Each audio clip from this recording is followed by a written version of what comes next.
Nani director గారు ఒక memer నుంచి డైరెక్టర్‌గా ఛాన్స్ ఇచ్చే హీరోలు చాలా తక్కువ మంది ఉన్నారు. సో, అందులో మీరొకళ్ళు. ఏం చూసి ఈ ఛాన్స్ ఇచ్చారు? అంత కాన్ఫిడెన్స్ ఏంటి? ఏ లేదండి. అంటే నా ఉద్దేశ్యం ఏందంటే అది మీమర్ అయినా సరే, ఫార్మర్ అయినా సరే. నా దగ్గరకొచ్చి ఎదురుగా కూర్చున్నప్పుడు 2 గంటలు నన్ను ఎక్సైట్ చేసి కథ బావుంది అనిపిస్తే, నేను బ్యాక్‌గ్రౌండ్ ఏది చెక్ చేయనండి.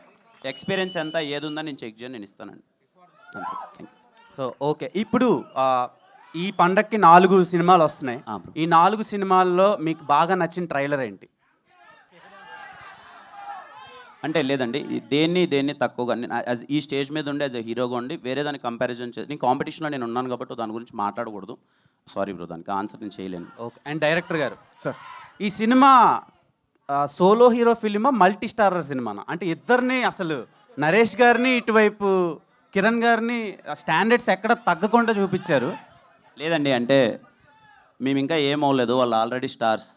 వాళ్ళు ఆల్రెడీ ఆయన జెన్యూన్‌గానే ఈ సినిమాలో చాలామంది స్టార్స్ ఉన్నారు. సాయి కుమార్ గారు, నరేష్ గారు వాళ్ళు చాలా యాడ్ ఆన్ చేశారండి. సారీ నేను ఇంటరప్ట్ చేసినందుకు. బట్ దట్స్ మై ఫీలింగ్ వాళ్ళను. ఈ సినిమాలో 1 to 10 కిరణ్,